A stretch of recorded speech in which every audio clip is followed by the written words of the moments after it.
Assalamualaikum warahmatullahi wabarakatuh. Jumpa lagi dengan saya Titi Anggraini di channel YouTube Titi Anggraini. Nah, dalam kesempatan kali ini saya ingin membahas tema yang sedang hangat dan banyak menjadi headline di surat kabar, media massa elektronik, cetak maupun online ya, terkait dengan putusan Mahkamah Konstitusi terbaru yang mendiskualifikasi pasangan Orien dan Tobias di Pilkada Saburai Jua yang baru saja diputuskan Mahkamah Konstitusi pada tanggal 15 April 2021. Jadi kalau kawan-kawan ingat pada 9 Desember 2020 ada 270 daerah yang berpilkada.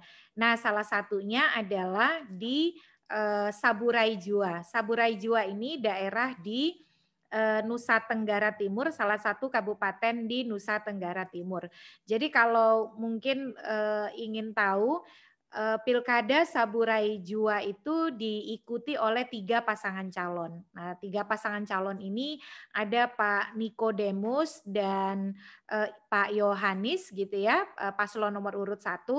Lalu paslon nomor urut 2 ada Pak Orien Riwu Kore, nama lengkapnya Pak Orien Patriot Riwu Kore, bersama Pak Tobias Uli dan paslon nomor 02 dan paslon nomor urut 3 ada Insinyur Takem Irianto bersama Bapak Herman Hegi begitu. Jadi Pilkada Saburai Jua ini hasil pemungutan suaranya sudah dilakukan rekapitulasi dan penetapan hasil pada tanggal 16 Desember 2020. Nah, ini perolehan hasil suaranya nih. Pak Orien itu mendapat 48,3%, lalu Pak Nikodemus 30,1% dan Pak Taken itu mendapat 21,6%. Jadi Pak Orien inilah yang menjadi calon terpilih. Nah, karena penetapan hasilnya tanggal 16 Desember, tentu pengajuan permohonan perselisihan hasil pilkada kalau berdasarkan peraturan Mahkamah Konstitusi nomor 6 tahun 2020 maupun pasal 157 ayat 5 Undang-Undang Nomor 10 Tahun 2016 tentang pemilihan gubernur, bupati, dan wali kota, maka pengajuan permohonan perselisihan hasilnya paling lambat 3 hari kerja sejak ditetapkan rekapitulasi hasil suara oleh KPU. Berarti tanggal 16 Desember ya dilakukan penetapan hasil, berarti 3 hari kerja setelah itu. Nah, 16 Desember itu hari Rabu, berarti hari pertamanya adalah hari Rabu. Karena 3 hari kerja sejak begitu ya, berarti dihitung sejak tanggal 16.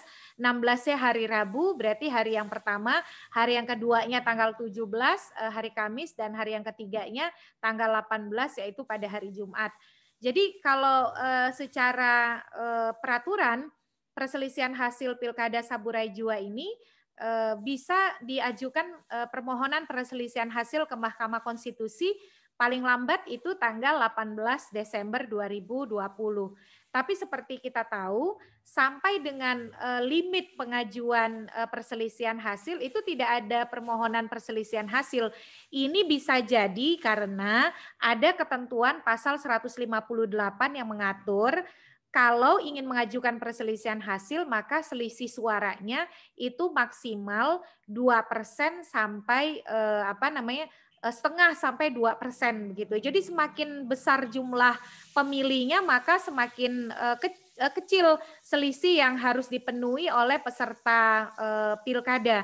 Nah, karena kalau di Saburai Jua ini selisih suaranya itu maksimal 2%. Ternyata kan kalau dari selisih suara sendiri, selisih antara Pak Orien dengan pemenang nomor 2 tuh sampai 18,2% begitu. Singkat cerita, karena tidak ada perselisihan hasil, pada tanggal 23 Januari 2021, KPU Saburai Jua lalu menetapkan Pak Orien Patriot Riwu Kore ini bersama pasangannya Pak Tobias Uli sebagai calon terpilih dan langsung ditindaklanjuti oleh DPRD Saburai Jua meminta pengesahan pengangkatan dan pelantikan Pak Orien dan Pak Tobias kepada Kemendagri, karena memang Kemendagri nanti melalui gubernur yang akan melakukan pengesahan pengangkatan dan pelantikan begitu. Ternyata dalam perjalanan dalam perjalanannya ya pasca penetapan Pak Orien sebagai calon terpilih, itu ada surat dari Kedutaan Besar Amerika Serikat tanggal 1 Februari 2021 yang menjawab surat dari Bawaslu yang sebenarnya sudah sangat lama sekali ya, bulan September 2020, yang menyatakan dari surat dari Kedutaan Besar Amerika Serikat ini menyebutkan bahwa calon bupati terpilih Pak Orien itu berstatus warga negara Amerika Serikat. Nah, timbullah kontroversi, kegaduhan, dan keramaian di ruang publik kita, terutama di lingkungan pemerhati pemilu dan demokrasi. Ini Pak Orien bisa dilantik atau tidak nih? Kan sebagai calon, ketika dia menjadi calon, dia berstatus warga negara asing. Akhirnya karena adanya surat dari Kedutaan Besar Amerika Serikat yang ditujukan kepada Bawaslu Saburai Jua itu, pada tanggal 15 Februari masuklah permohonan perselisihan hasil ke Mahkamah Konstitusi. Jadi kalau dilihat dari tenggat waktunya, memang pengajuan permohonan hasilnya itu sudah melampaui batas waktu sebagaimana diatur di pasal 157 ayat 5, yaitu 3 hari kerja setelah penetapan rekapitulasi suara pilkada oleh KPU. Sementara KPU Saburai Jua sudah menetapkan hasil rekapitulasi suara pada 16 Desember kan, begitu. Namun ternyata Mahkamah Konstitusi tidak hanya berpatokan kepada ketentuan formal, tetapi juga mengedepankan keadilan prosedural.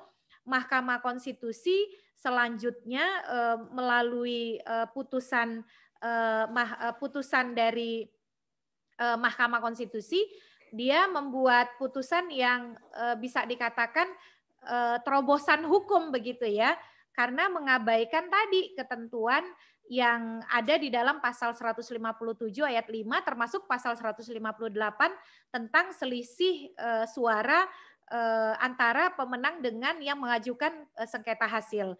Nah, keluarlah putusan Mahkamah Konstitusi nomor 133 garis miring PHP titik BUP strip 19 Romawi garis miring 2021.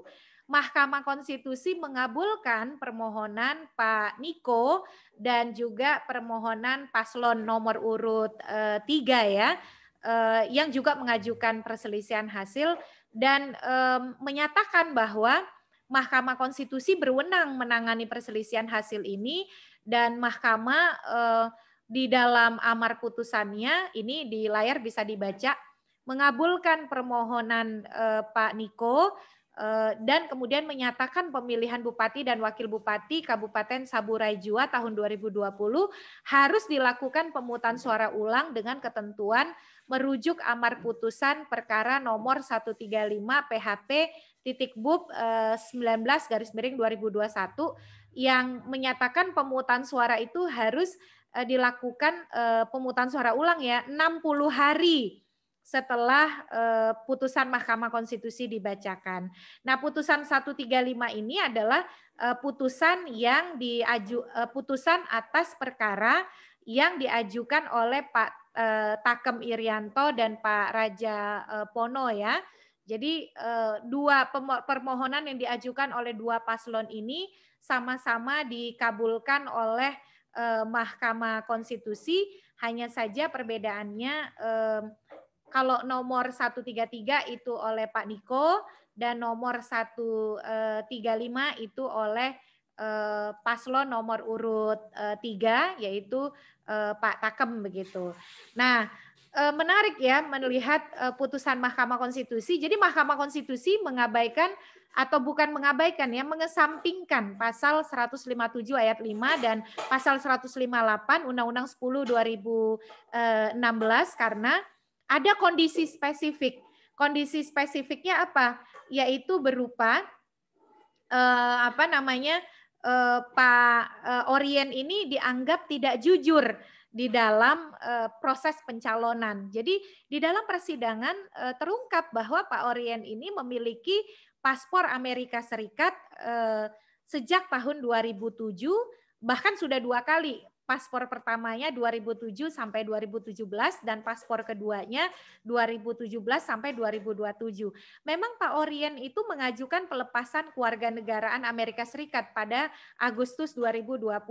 Tapi karena prosesnya belum selesai dan Pak Orien pun belum memproses kembali kewarganegaraan Indonesianya, jadi kalau menurut Mahkamah Konstitusi, meskipun Pak Orien tidak pernah melepas kewarganegaraan Indonesianya, tapi karena berdasarkan Undang-Undang Kewarganegaraan, Undang-Undang Nomor 12 Tahun 2006, bahwa Indonesia hanya menganut kewarganegaraan tunggal, maka ketika seseorang mendapatkan paspor dari negara lain, sedangkan paspor adalah identitas kewarganegaraan, maka serta-merta dia kehilangan status kewarganegaraan Indonesianya. Nah, jadi begitu soal kasus Pak Orien ini ya dan Pilkada Saburai Jua. Saya sendiri mengapresiasi Mahkamah Konstitusi karena ini merupakan terobosan hukum yang memang harus diberikan oleh Mahkamah Konstitusi untuk mengatasi situasi kebuntuan hukum akibat seorang warga negara asing yang terpilih menjadi calon bupati di Pilkada Saburai Jua. Mengapa terhadap Pak Orien ini tidak bisa dilakukan pelantikan seperti ketentuan undang-undang kalau dalam hal ada calon yang berhalangan tetap begitu ya atau mengundurkan diri atau meninggal?